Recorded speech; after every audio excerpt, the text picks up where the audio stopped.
All right. We are celebrating the 20th anniversary of the founding of CERIAS at this symposium this year. And there are a lot of other things that we could celebrate as anniversaries in security.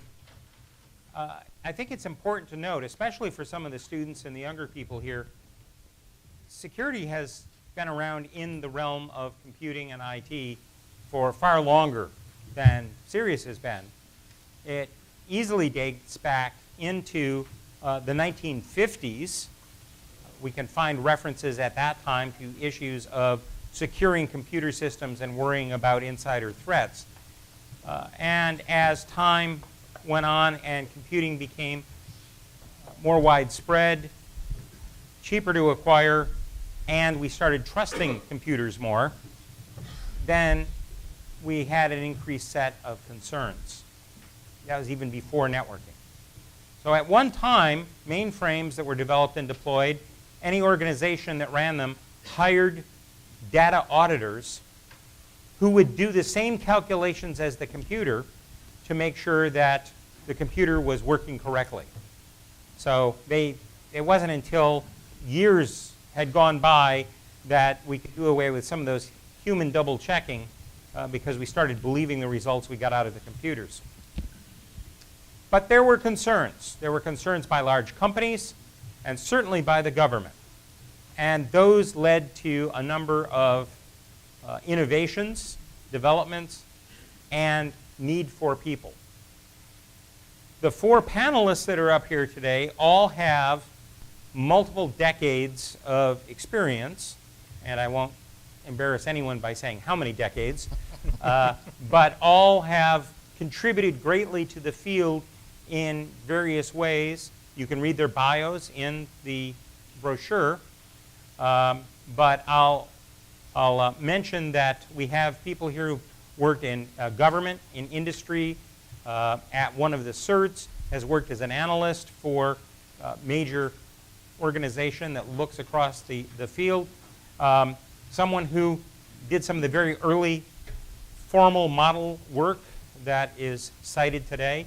I don't think there will ever be a model that has my name in it, like David Bell. So if anybody has not heard of the Bell-LaPadula model, then you probably aren't in the business. But let me also note that David has incredible taste. I think it was last year I had an auction of my bow ties. He is wearing one of my former bow ties that he bought in the auction. I wasn't sure he'd recognize it. When I saw him this morning, I looked at it and I go, I used to have a tie like, oh, yes. So I've known these gentlemen for many years. I went to grad school with Carter, and Dickie seems like a fixture as well in the scene. I've known Bill for quite a while. So I'm going to ask them some questions so we can look back at history of information security, computer security, cybersecurity, if we must use the term. And I think Bill was present at the meeting where I really pushed back on Senator Sam Nunn, whose committee had started using the term cybersecurity. I still hate the term, but I think we can say that it is never successful to argue with a sitting senator. So with that aside, let me start by asking the members of the committee to say a few words each about how they got into the field, what their background was, how they got into it, and why they continued in the field of security. So, David, do you want to? After I finished my PhD in mathematics and category theory, fairly abstract, was in the middle of a business recession, and I went to work for a company called Moderator Corporation up in Massachusetts, and spent most of my time in the library trying to learn about computers. And the first year, Len LaPadula and I worked on data sharing, and we thought that was going to make our name. And the following year, we were asked to work in security, and after we talked about it briefly, we said that's really going to be boring, but I guess we'll do it. I did manage to spend 8 years outside of security, just building systems for the Air Force, or MITRE build system for the Air Force. But then I was brought back into the field, and I went to the center. Hi, I'm Carter Bullard. I might be the practitioner up here on the panel. I started in 1983. I had the privilege of being the guy who ran the network at Georgia Tech. And at the time, the Legion of Doom was launching attacks against Equifax. And I was asked to see if we could figure out what was going on. And I started the development of a piece of software called Argus that was used to just watch the TCP connections that were going in and out of Georgia Tech. And the FBI liked that, and it helped them find some students that were involved in the Legion of Doom. When the Morris worm hit Georgia Tech, I owned the network, and it was crushed, destroyed, and my tools were the first thing that died. I mean, it just melted down immediately. But I became the first responder, and we ended up with a core dump of the Morris worm. I shared it with Eugene and Berkeley, and that started an incredible academic sort of treatise on the Morris worm, and I felt like I was the singular butterfly wing beat, in that process, but it was great to contribute to that. But that started my career in cybersecurity. I was recruited at the CERT when they first started at Carnegie Mellon, and I built cyber incident response tools and started the first vulnerability laboratory at Carnegie Mellon to study how people attack infrastructure. So when I got out of school in 1970, as a mathematician, you could either teach or program. Then some guy stopped by campus and said, "Do you like puzzles? Do you like games?" And I asked him a lot more about what he was doing, and he basically said, "Do you like puzzles? Do you like games?" And so I said, "Yeah, I do like games, and I do like puzzles." So I went to NSA, and I was there for a little over 40 years. Now I'm on my second career, but it's been security the whole time. I kind of bopped in and out. My freshman year at a technical school downstream from Harvard, I played with a couple of friends of mine on hacking Multics. There was a program called Cookie. They never could find it. With its 6 rings of protection, we found a gap. And it would ask, I want a cookie. And if you typed in the word cookie, it would disappear. And the 6th time, if you didn't respond, it would crash your session. So that was my first run to computer security per se. I've been in IT a lot longer, actually. I should confess, my mom was a computer. During 1944 through 46, my mother worked for the U.S. Navy, and she was one of the many women who participated in doing the calculations that helped arm and aim battleship guns. And her title was computer, the U.S. Navy, so I go back a ways. Been in and out of security since at IBM in the 80s. I helped guide MVS through C2 and B1 certification. At Gartner in the 90s, I founded and ran the Information Security Service. But yeah, it's always been in the back of my mind, and watch out for those students who have too much spare time.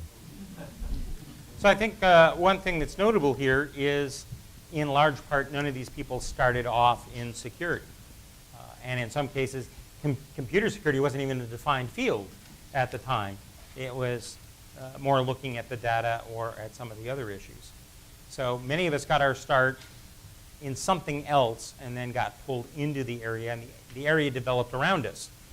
A comment that Bill made earlier when I was asking about developments was that a lot of what we did at the time sort of got paved over. We did a lot of work, and it didn't really get ignored, although some of it did, but much of it sort of got paved over by events, by new technologies and new companies. I made the comment to Dickie about how many of you remember C2 by 92? So a few of us in the room remember that. I'd be interested, and I think the audience would, if you want to make some comments about what are some technologies that were developed that probably ended too soon, that the market overtook and we forgot about, although we shouldn't have. That had they been developed, we might be in a better circumstance we are now.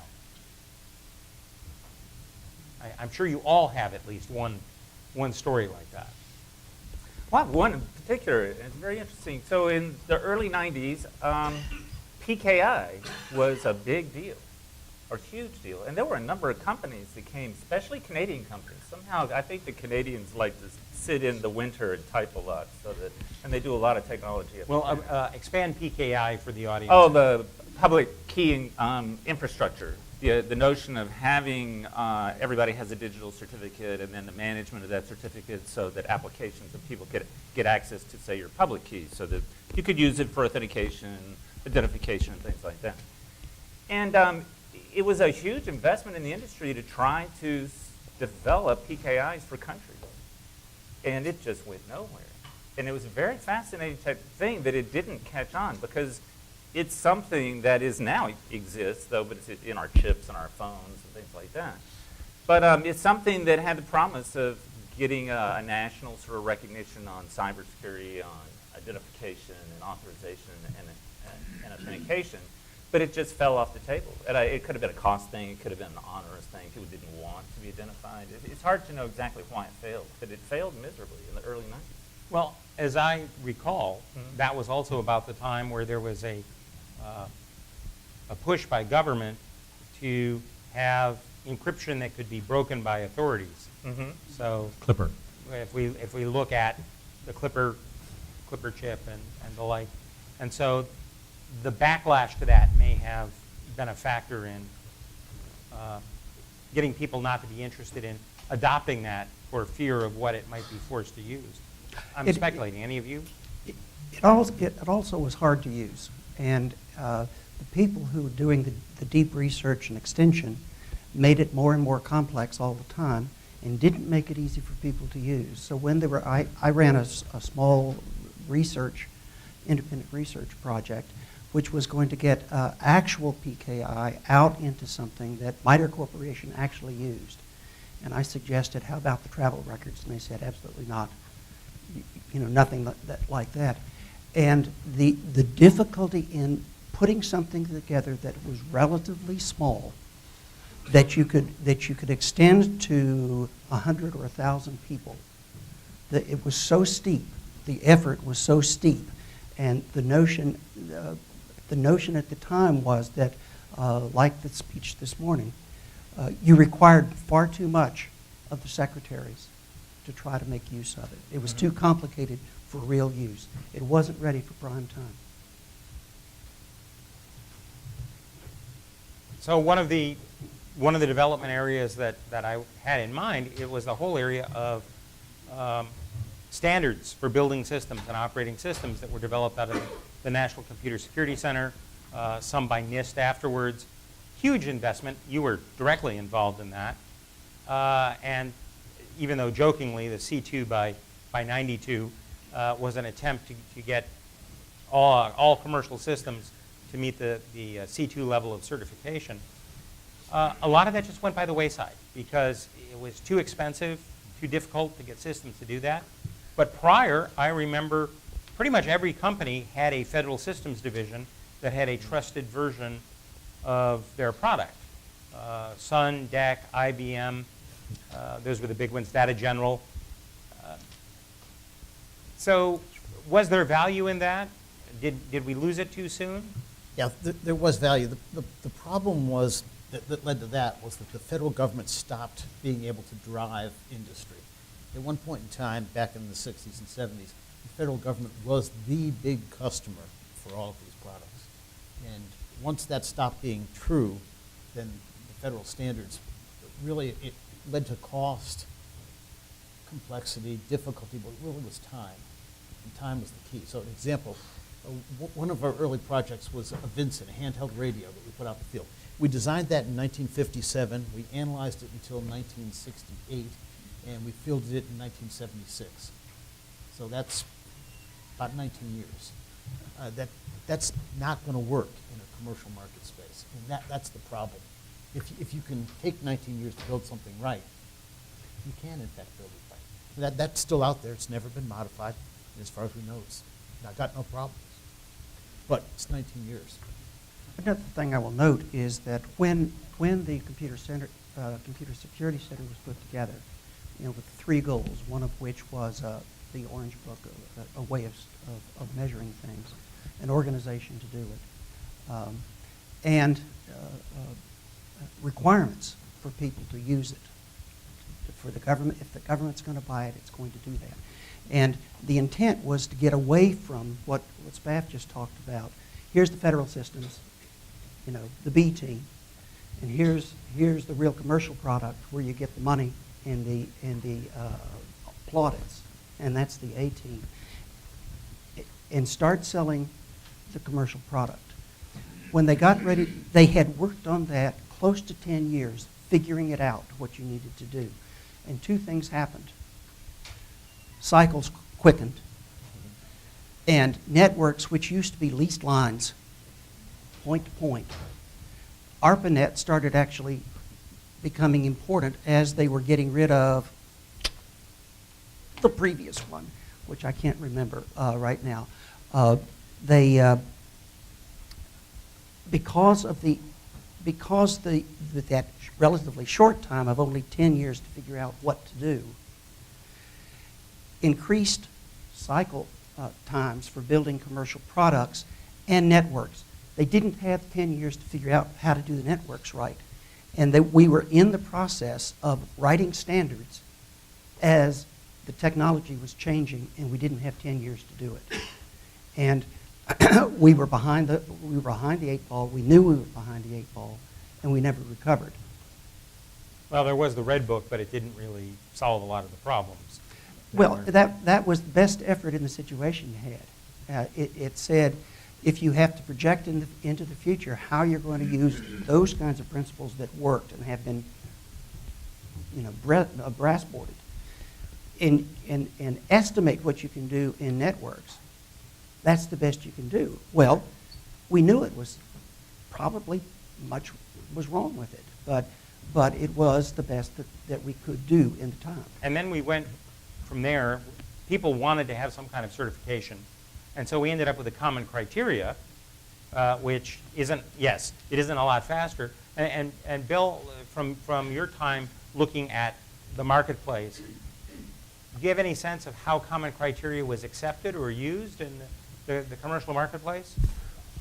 Unfortunately, I think the common criteria fell short. One of the first products that was certified at, I think, EAL4 was, I think, Windows 95 or something. It was bizarre that it would get that level rating. Apologies to my good friends at Microsoft. I want to get back to your earlier question, if I could, just about what we missed. Because I think there's a crisis brewing in information security, and the crisis is a lack of philosophical foundations. Let me explain that. Back in the 80s, Peter Nauer said that this isn't software engineering, and it's not computer science. Because in engineering, you have a set of rules and principles, and in science, you have a set of discovered facts that are axiomatic. What he called this field is datology, by analogy to psychology. We need to think about it differently, and we haven't yet begun to. Harlan Mills used to say that when civil engineering was as new as what we do, they hadn't even discovered what a right-angle triangle was. We are in the very, very early age. Folks, we're at the brink of the computer era. We're on the verge of the IT-enabled world. We almost have enough data to be able to make useful models predicting the financial success of corporations. Can't yet do that. We can barely follow crowds.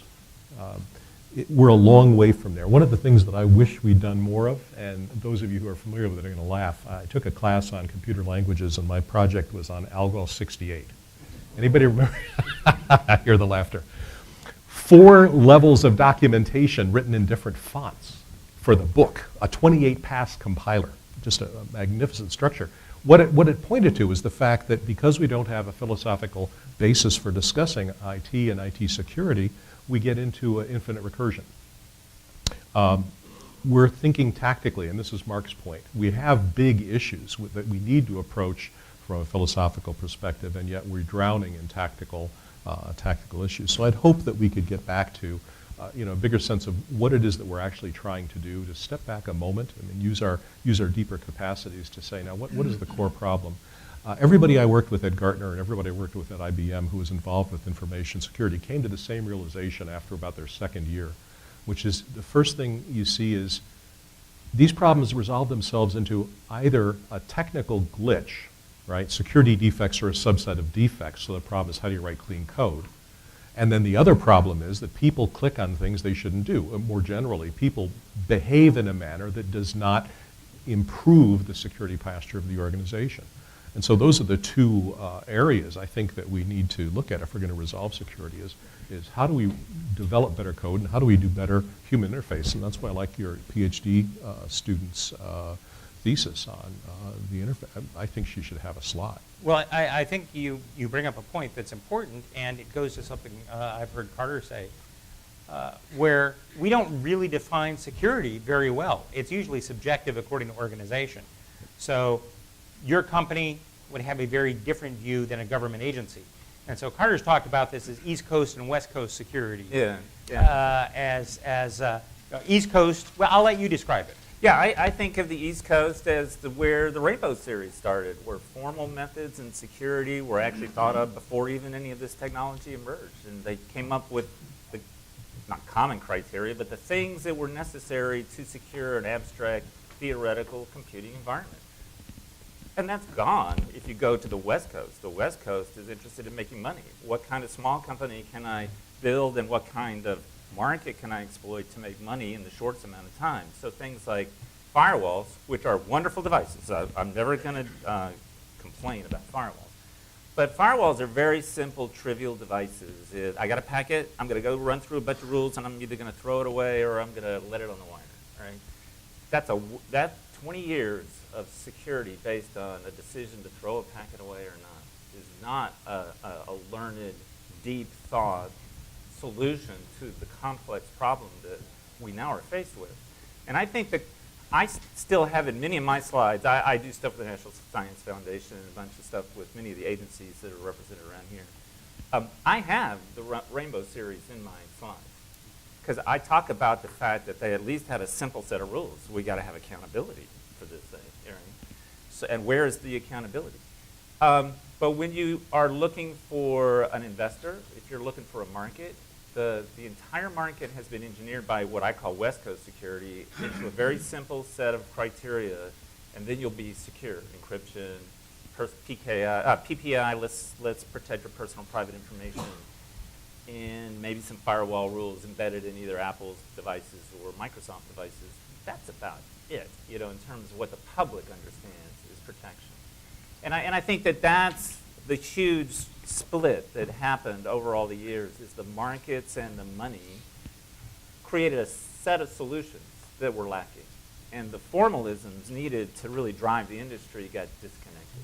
Well, I think it illustrates some of what Mark said when he was giving his talk, that the average CISO at an organization is dealing with 55 different products because the underlying systems are built to different purposes. Not very assured construction mechanisms. We still don't know how to do that very well. This is the 30th anniversary of the internet worm coming out, which changed a lot of what we did in the field back in '88. That suddenly it went from an environment where we were concerned about protecting what was on individual systems to this whole idea of self-propagating software and what that could do because of software flaws, because of lack of good controls at perimeters, not having firewalls, some of those kinds of issues. And that was enabled by a buffer overflow, which had first been documented in the 1960s, and we still have vendors building in buffer overflows that are being reported as security vulnerabilities today, 50 years later. So we haven't done a good job of learning simple things. You were going to add something. Yeah, I wanted to add something about East Coast, West Coast. I think East Coast, West Coast differences make a lot of sense from the 90s. I started in the 60s.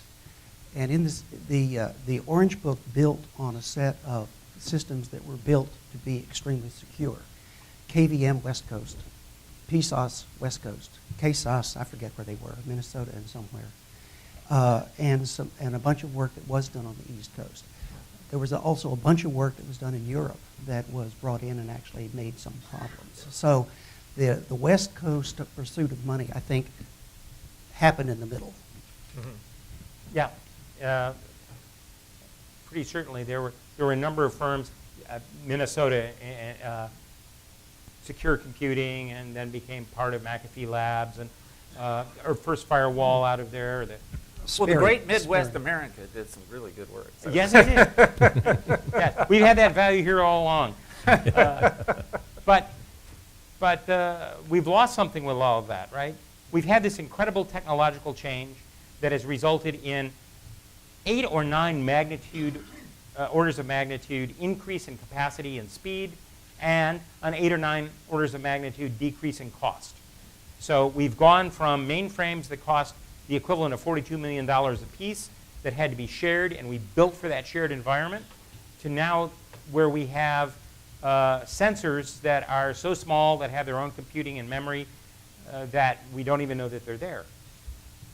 So what I believe, but I'd be interested in getting your opinion, some of the decisions we made back when computing was very expensive, and we had to share it, and we had to find ways to let multiple people have access, which then led to concerns about how to protect sharing on those systems that led to some of these other difficulties, have mutated now that we have billions, trillions of computing devices possible. Any comments to that? Well, we don't really have a good threat adversary model. And we don't have any way of addressing the small model that we have. The change from, if you look at Mark brought up the car, and I thought that was an interesting analogy, because the car is built for a pretty benign atmosphere. It's the environment is, nobody's out there trying to shoot at a car. Not around here. No. Yeah. Right. And where they are, it's not really a safe product. So the threat adversary model, when we started, if you look at ARPANET, it was basically designed with that threat adversary model. Everybody was going to be sharing information. This was designed as government, academia type thing.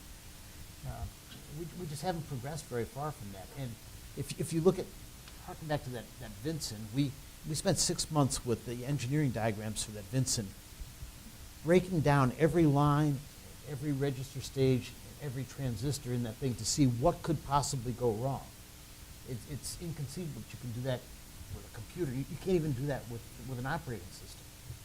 And so the security we could build in the 60s and 70s, we can't build into that.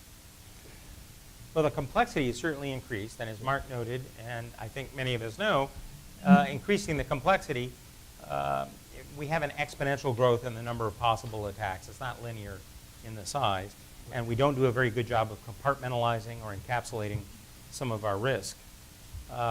And part of that, I believe, again, going back and looking at things we developed before, we have chosen to really embed the idea of minor evolutionary steps in products.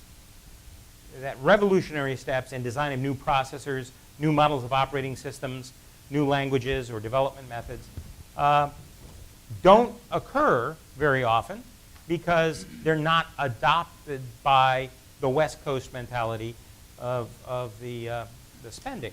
So you've all probably seen some interesting developments that didn't get that capital or didn't get that traction. Are there any that come to mind that you think might still be worth pursuing today? You're talking about products. Products or ideas? We didn't rehearse these. No, we sure did. Did you notice? Well, there was an idea that most of my work has been with various parts of government. And in the government, they actually explicitly divide up networks and systems. But in all cases, there's some reason that they just have to have a little connection over here if you don't worry about it too much. Well, and things get worse and worse. Isn't that the entropy view of systems? Things get worse. Because those kinds of systems are divided that way. Here's one, and here's the little tiny connection. Here's one, little tiny. we actually had the possibility of focusing old-fashioned attention on those places, but we didn't. Now, it would be perfectly possible to use more niche products, specially designed products for some of those gateways. But what do they use? Commodity system. Trusted Solaris or something like that. And it has none of the right properties for what you're trying to do. And the major difficulty when people looked at it when I was involved was it won't go fast enough. That has fixed. I mean, that has improved. I don't know if it continues to be not fast enough, but shortly after the attacks, I unretired. And I supported the U.S. Air Force, the CIO. And I went in the first day having worked at Energy, and I had to bring my own computer. I came in the first day with the computer that you can't attach. That's your computer there. And there was no external drive. If I had a need to do something, I had to actually move it within the network over there, go to a different physical room where they could do it. They could go from secret to unclassified, and they audited me, and then I could take it away. They don't do anything like that as far as I can tell. We've had some recent major problems that resulted because somebody walked out. One guy walked out with a CD he burned, and other people took USBs home, and then they got spearphished. Yeah, well, in a lot of these environments today, it is difficult for some of our younger colleagues to enforce the right discipline and leave their cell phones outside because they're so used to carrying them. Mm-hmm. And it's a known risk. Again, it's that kind of threat model. It is understood in some environments, not others, but we've become so used to that threat model, like Facebook, that we're really loath to give it up, even in circumstances where we need it. Let me tell you an old story that's parallel to that. I was working at MITRE in the 70s when Hewlett-Packard came out with the kit to make a 4-function calculator. You could not bring a calculator into MITRE. Well, I can remember when you couldn't bring a Furby into NSA because they were afraid it would speak confidential. Yeah. Yeah. If the Furby reference doesn't resonate with any of you, I'm sure Wikipedia has something on it. But there are some bright lights out there, though, that are using old technology and making it work. But I think you have to follow the money. So look at American Express and their fraud detection algorithms. It's so wonderful. You go and you buy something, and in 10 seconds, I've got on my phone, oh, you just bought something from somebody, you know. And if you're in a different city, somebody's going to call you up and say it's okay in real time. Now, that isn't crazy stuff. I mean, that's the kind of stuff that has been worked on since the 90s. And it's evolved to a point where it's very good. But where is that for computational devices? Where is that for files? Where is that for anything that doesn't have a massive money tag on it? So I've had the privilege to talk to a lot of banks and about their cybersecurity environments. And the first thing I ask them is, how do you deal with fraud and money laundering and things like that? And to hear the controls they have on money. I heard a bank talk to me about their money honeypot, where they can create accounts that look into the system like it's got a couple $1 million in it. That's not real. You know, they're purely to attract people to see if they can. It's like, if I had that for the computational environment, there wouldn't be a cyber problem. You know. Well, there have been a couple of companies that have started in the last few years, and that's been my area of research for the last 5. So it is coming out, but it. So the reason the CERT was put at the Software Engineering Institute at Carnegie Mellon is that's where the capability maturity model was established. And everybody thought security was a maturity process.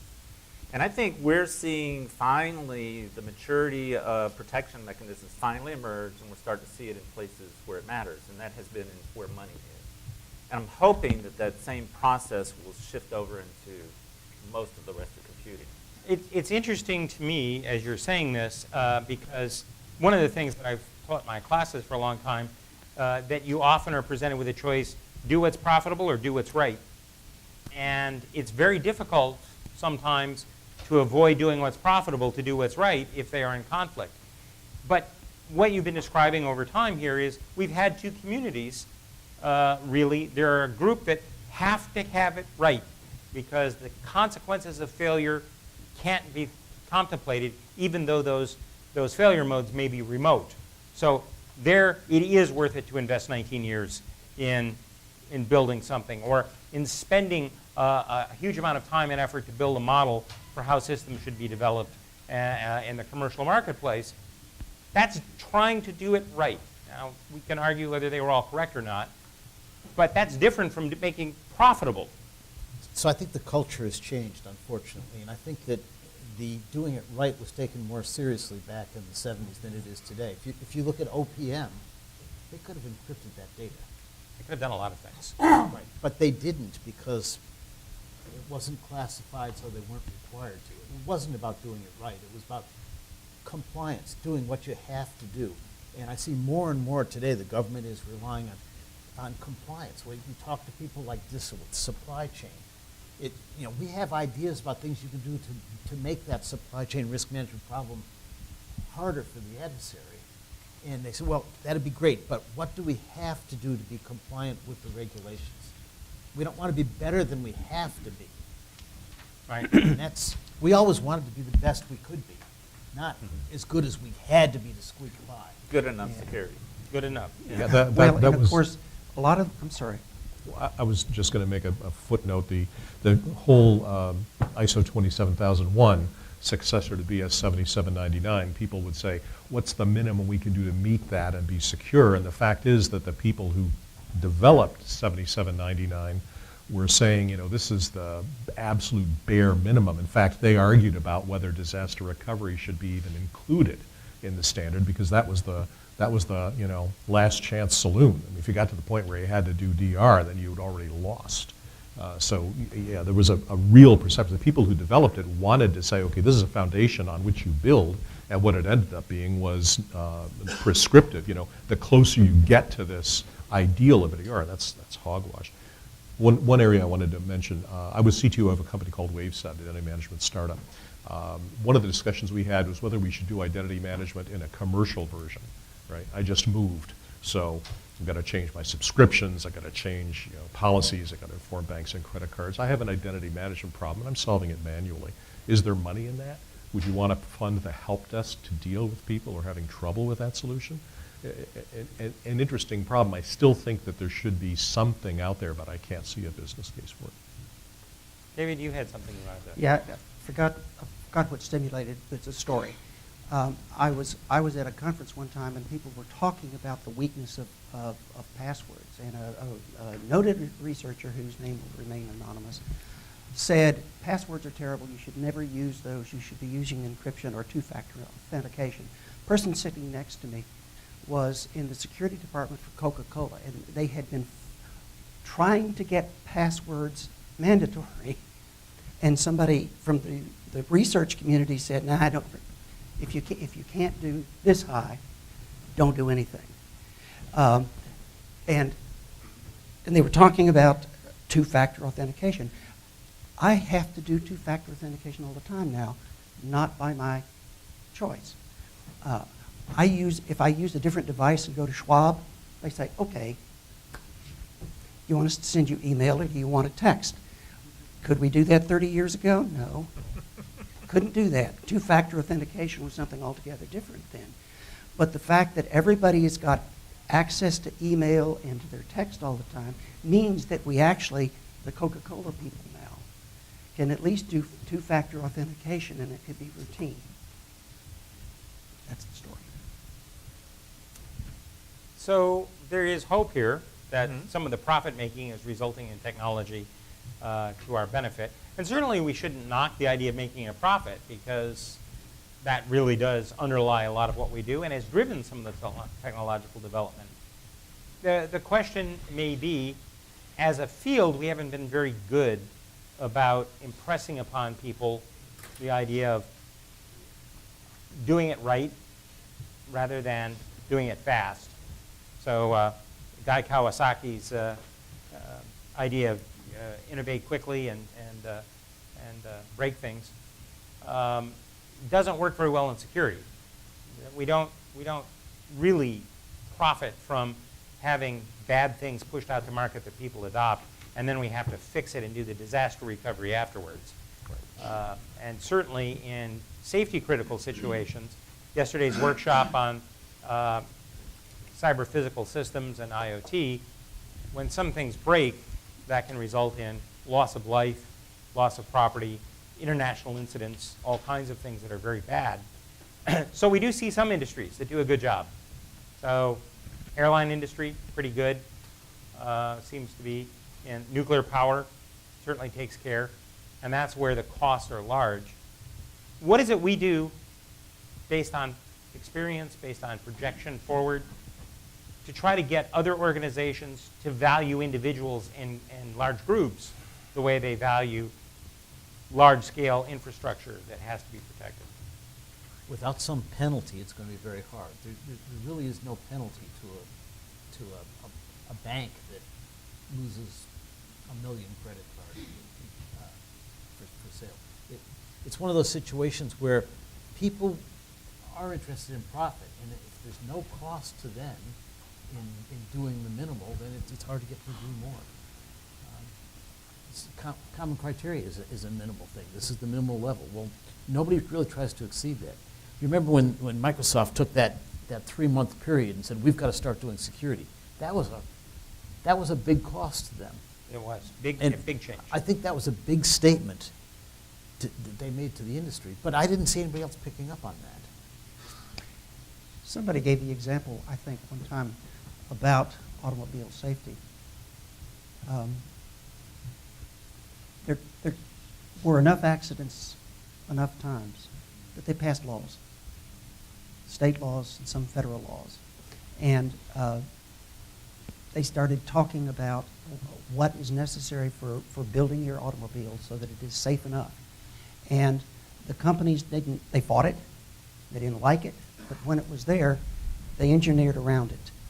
And the statistics on automobile safety and injury has gone way down, and now it's normal. And we haven't found the leverage point to do it in security. And we've had some very big breaches along the way. But it's a Regularly. that's a much simpler problem. It was very easy to model what was happening. Cars Sure. were running into each other, and Well, and largely, seatbelts. largely in that case, you didn't have to say, here's the solution. right. What we said is, people will wear seatbelts that you will put in your car. And the other things were indirect. Okay, so now we protect the people. We will not have the crankshaft go through their chest. We'll crumple. Other people did the engineering. You're right, absolutely. It's a simpler situation. But we've never had the leverage to Mark get things alluded to going. that this morning when he said that the computer should protect the user. The user shouldn't be protecting the computer. But things are getting a lot better. So the first cyber incidents I was involved with in 1983 was about stealing credit card numbers. And there was not a single word in the newspaper in 1983 about Equifax having every credit card in their database sucked out of it. Right? So that's old news. It Not- just keeps happening. But it happened yesterday, and it happened last week. But the nice thing is that we're now more aware of it, and it's impacting us personally. My personal information was completely taken in the OPM break-in because I have clearances. And so it wasn't my information. It was my wife's and my mother's and my father. Everybody who I had to report with all their Social Security numbers and everything are gone. So, but every individual now is becoming aware of how it can impact them. But I think it's because the internet has now become a part of everybody's life. Back in the 90s, the internet was only in the hands of academics and the government, and maybe the telephone company, and that was it. But now it involves everybody in this room. And we're investing ourselves into the technology, and so we now have value in it, and it's now a personal threat. It may take 10 or 20 more years to where we find solutions, but I think we're in the middle of the curve, shifting it to where somebody's willing to pay for it. The regulation to address those credit card losses has been against that you don't have to pay for the fraud. The banks pay for it. So there's no personal injury from that. Right. So I've had 2 credit cards violated so far this year. And I expect all of them will be stolen sometime this year. Mhm. But it doesn't hit me. Mhm. It cost me 4 days waiting for the replacement card to arrive. That's it. But the other thing that drove the regulation with regard to cars was there were 2 steps that led to those laws. The first step was the publication of the book Unsafe at Any Speed, which Ralph Nader talked about the Corvair and how it was designed, it would flip over. And then when the Pinto blew up, and there was liability that led to not just a fine to the company, but the executives of Ford Motor Company were personally charged with manslaughter. And at that point, the automobile manufacturers said, look, if you can create some regulations that we can meet, that'll shield us from this kind of liability. So it was actually defensive. And what hasn't happened in IT was the concept of product liability. Any of you who are using a personal computer, do you know you're a hobbyist? From the point of view of the law, this is something you choose to do. It's a caveat emptor world for personal computer users right now. And that has to change. When you can bring a class action lawsuit against a vendor for providing you with technology that is unsafe, unreliable, then we'll begin to see, I think, serious regulation. So what you're pointing out really is part of this is a kind of tragedy of the commons situation, where anybody who does take a step forward and spends to do the better security, unless they're in a dominant position like Microsoft, is unlikely to be followed by anyone else because they're throwing their money away. They aren't going to get rewarded for it. Right. And that's a kind of an interesting issue where government normally has a role to play to move something forward. The second thing I want to abstract out of that interchange that I think is interesting goes back to what you said earlier about the changing threat model. So if we go back 50 years ago, really the threat we were concerned with other than machine failure was an insider working for a foreign power. So we had a well-defined kind of adversary. Then we had, as computers grew, And it was Russia, not a foreign power. and it was just It was Russia. Russia. Well, it was the Soviet Union then. Yeah. And that was who we were worried about. And now, as we move forward, computers proliferated more data. It became more diffuse, including criminal elements and anarchists and political activists and hobbyists and people playing around with multics with cookie programs. But now, interestingly, we're back to a situation where everybody has some identified threats. Right? So we have advertisers who are getting into our Facebook accounts to steal our cat videos or other information. And we're back to the Russians interfering with our elections and other kinds of things that, had we had that posed 25 years ago, would actually be considered an act of war. And now we're so immune to having our systems broken into, it's kind of like, oh yeah, that as well. So we've seen some interesting changes over time, and I forget, Jerry, do we stop at 1/2 or 1/4? Quarter till. Okay, good. So we have a little more time here. If any of you have some questions for the panel, if you line up at the microphone, we can take those. But what I was saying here about this changing threat picture as well is we're that frog in Mark's video in a lot of ways, that we have allowed this kind of abuse to increase without us being aggravated about it. One of the things that I saw at the CERT, so I was there from 1989 to 1994 and was a part of the first buildup of an organization that wanted you to tell us about how you got broken into and things like that. Lots of involvement with law enforcement, lots of involvement with the military and the U.S. government. I came to realize in the first 2 years that this technology wasn't creating new crimes. It wasn't creating new behaviors. It was simply amplifying and putting the biggest magnifying glass you could. There's still children that want to do graffiti. There's still young men that want to project their power in weird and interesting ways. Then there is the real criminal element, and there is the political element, all these other things. And I think by giving this infrastructure, though, makes even the smallest little aggressive action gargantuan, because it has the ability to magnify it like a photo multiplier to a simple little interest, like the Morris worm. One little young student, father happened to work for the NSA, right? just happened to have some tools, wasn't quite sure. Did he do it on It's purpose? not clear there was a relationship there. Yeah, exactly. We don't really know what's going on, but the whole notion is that, oh, it got out and it crushed the entire world, you know. And even some simple, insignificant actions have massive consequences when this infrastructure has now been put in place. And so I'm not sure that I understand the threat model. I do know the threat impact is completely changed. And I think that's the most interesting academic sort of thing, is that I think the threats are the same. I just think the consequences are less different. I would imagine we would all tend to agree that a lot of older crimes have taken on new personas. There are some, I think, that are relatively new, though, because of the widespread communication. Trolling is a really good example, trolling and online harassment. It was very difficult to inconvenience someone to the extent without that volume, and some kinds of trolling are brand new. But yeah, I might have difficulty thinking of other kinds of new crimes with computers. We have some people with the microphone. Yeah. So Hi, I'm Fred Scholl. I have a comment and a question.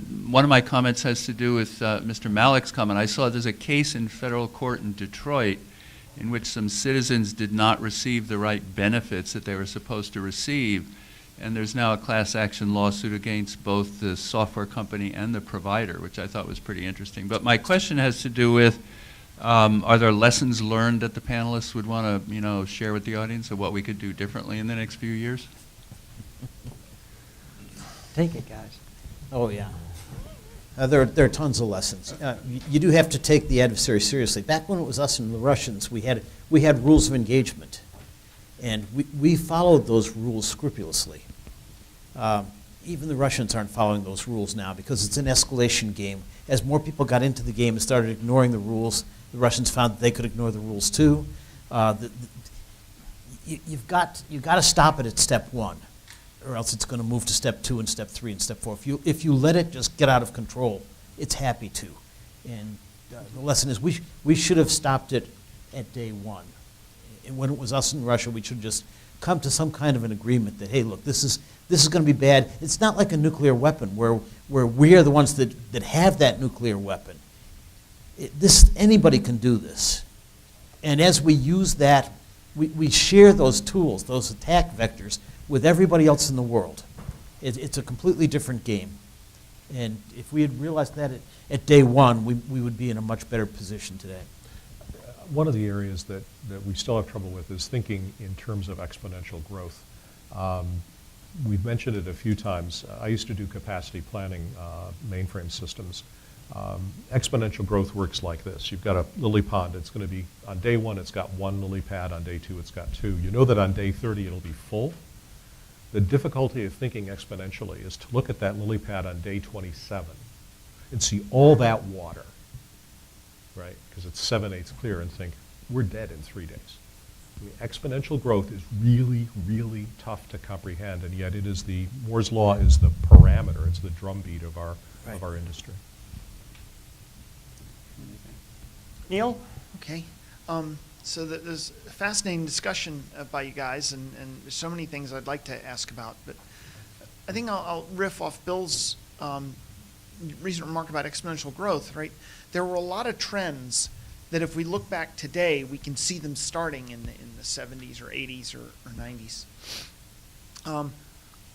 Which of those can you point to where we haven't reached we're one day from filling the pond yet, and we can actually sort of maybe do something about it, right? The ones where we're somewhere to still riff off Bill's analogy, we're day 20 or 25, and we have something we could still do, and then what would you do about it? Yeah. I'll take the cheap and easy answer. Quantum computing is going to really mess up everything we do, because all of our commerce, all of our online banking, it all relies on RSA, Diffie-Hellman. We got to get our tails in gear and fix that now, because we do have time. The quantum computers are not going to be at the scale that's going to be able to attack crypto for a few years. We can't wait those few years, because it's going to take us a long time to roll out whatever we want to roll out. So we've got to do that now. I'll bet you $1 that it's less than a few years. I've been playing with the. Well, Do you need anybody to hold that? few, yeah, here you go. Few could be, Well, I've been in. few I've been could be in IT. three. It's Yeah, not going to be in right. three. It's not going to be. Well, it might. It's been 20 for about 40 years now. Well, it's not like fusion, which has been 30 years away for Right, 60 years. right. But I've been playing with the quantum computing thing on the IBM site. You can build a program that does 5-bit quantum computing. I still haven't got my mind around the algorithm that cracks factoring large numbers. I'm close. I know it comes down to the quantum Fourier transform, but I can't tell you how it works yet. The point is that the more qubits you can put together, the easier the problem is to solve. And Google just announced, I think it was a 71 or a 72 qubit device. I mean, IBM was like 15 or 16, and then I heard something about 30, and all of a sudden we're in the 70s. I think when you get to 3 digits, then Diffie-Hellman is toast. No, you got to get to somewhere around 1 trillion, I think. Qubits? Yeah. Okay, well, in that case, I'll. Yeah, take your It turns out the problem's harder than they really thought it was, and there's too much uncertainty in the calculations, which grows as the size of the computer goes. These are all probabilistic. Quantum computers don't get it right. They get it right with some probability, and that makes it really hard. And there's a lot of error propagation, so you got to have Yeah. an additional number of qubits to be able to deal with the To error. clear the errors, yeah. Yeah. I took a probability seminar my freshman year. Norm Ankeny taught statistics at MIT, and he ran a little seminar on, it was actually poker, a very expensive seminar on probability statistics. Learned a lot. The second thing I learned is if you haven't figured out who the fish is by the third hand, it's you. Yeah. I really enjoyed the presentation earlier today. It had a lot of really good stuff in it, but I just did disagree on one thing. The notion that the cloud will help to mitigate some of our security issues, right? The cloud is going to introduce new security problems. The fact that I can virtualize my physical infrastructure now and stick it on that machine means if somebody's not careful, they can copy my entire infrastructure just like that. Had I not put it in the cloud, I had huge protections because it was in my company. It was behind my door. You had to have a key to get to it. But people aren't talking about the transition and modernization and how that by itself brings new vulnerabilities and new issues. And so the things that we should be able to do are to remember the past and learn from and don't believe anything anybody says about how something new is going to provide a maturity process to what we have today. Because the whole concept of having something new means it's going to have new problems, new issues, new vulnerabilities, and just new. Specifically IoT devices. I would really like it if IoT devices had the capability for encryption, the capability for key exchange, capability for identification authentication, both device to device and device to person. I moved into a new apartment and I've got the home thing, the dial that tells me a number, and I don't know if it's telling me the temperature or assessing my IQ. But as soon as you put a crypto chip in it, now it can be used to mine Bitcoin. So if I can get every Chinese camera in the world to mine Bitcoin, it's a chain, right? Well, and the reason there isn't security in most IoT is too small, right? Not worth being a target, and too small to put stuff in. But we've now got fairly powerful technologies, and I'd like to see some thought to security. I believe, and Bruce Schneier made a similar comment a couple of years ago, that eventually we're going to have government regulation that says old IoT devices must be disconnected or ash canned, that you just can't have that stuff, that dangerous stuff out there. In 10 years, that capability will be there. One of the guys did a calculation. If you look at all the bombs that were used, the BOMBE, the bombs were used to attack Enigma in World War II, and if you look at all of the bombs that were used by the U.S. and the U.K. throughout the war, it was 10 seconds on an iPhone. Yeah, let me add a comment from my perspective before we get to the microphone. From my experience, looking at where regulations come from, and largely they come from people with backgrounds in law or marketing experience. They don't come from technologists. You look at a lot of major advisory positions in government, and they tend to be business leaders or people who've been successful as legislators and they, like 90% of our legislators have law degrees. I think that if we are going to succeed, one of the things, and this goes to Neil's question, is we have to start taking more of a leadership and policy role as a community rather than simply building the technology. We have to be more aggressive about getting forward that idea of what is right rather than what makes the most money. And putting that kind of thought process in place, it's not simply technology that works in isolation. It is technology that affects the world. I'll tell Rob Joyce that you're validating his choice to go downtown. I have actually said that to him, and I think it's worthwhile. But more of us need to do it. Yeah, that was one of the points I wanted to make, is that doing the right thing versus regulation, because regulation is always catching up after we've had bad things happening. We're never going to solve the problems if we're always doing catch up. We've got to be proactive. We've got to be out in front of this.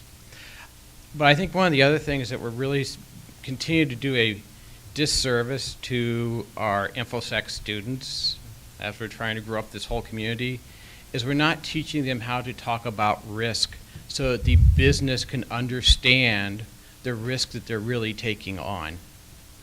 The more that you can do that, we're finding that the executives are able to take it to the board and they're able to do the right thing more often instead of doing the wrong thing because they understand the risk and the real cost to them bottom line.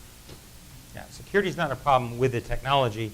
It's where technology is used in the overall process. Yep. Okay. Yeah, I just wanted to make a comment triggered by your comment just now that cloud introduces new vulnerabilities, but also they do provide new security tools that were not feasible in the physical enterprise. For example, the notion of a security group. You can associate a security group with every host in AWS, and this is like a distributed personal firewall that you can attach to every host, but that's infeasible in the physical world. Well, actually, the U.S. government has CDM and HVSS, so every in-system in the entire Defense Department has had that technology in it for 10, 15 years. Right. So that architecture actually has been done long before clouds were up. No, that's fine. That's fine. But And it's inadequate. And everybody understands right. currently in the current infrastructure that deployment of protection structure based on the expectation of threat is the fallacy. And that all the protection you have doesn't do anything for 0 day. And so that whole approach, the cloud has a new solution. No, it definitely solves the problem of having consistent administration, good updates on software. It's a great environment to make sure you're squeaky clean and you're doing the best that you possibly can. But it has, in its own right, major problems.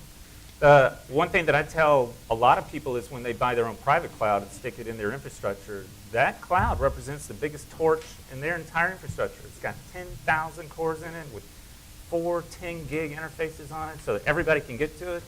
If somebody attacked that cloud, it could just destroy the infrastructure. And nobody thinks about that. So how do you when are you going to cut that cloud out of the infrastructure? How are you going to respond when the big bad thing happens and you have a course of action that says, I got to turn that thing off?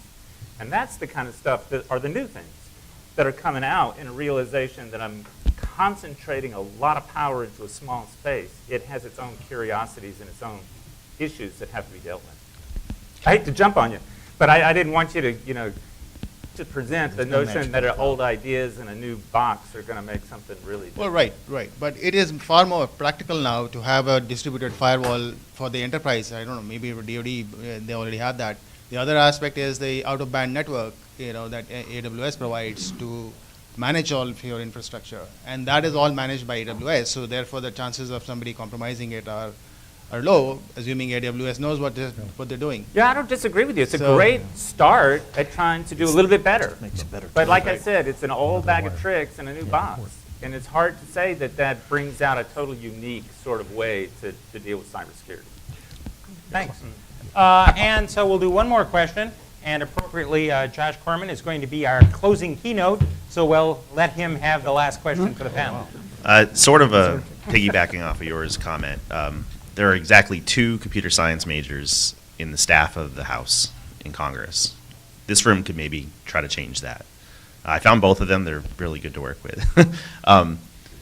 Second, I think Rob Joyce is a good addition, but we need more of that. And one of the things we have to change in this room for the next 20 years is we turn our nose up to any sort of legislation or regulatory. We have a default allergy to that. And I think that's healthy, but I also think we have to be more of a helping hand than a pointing finger.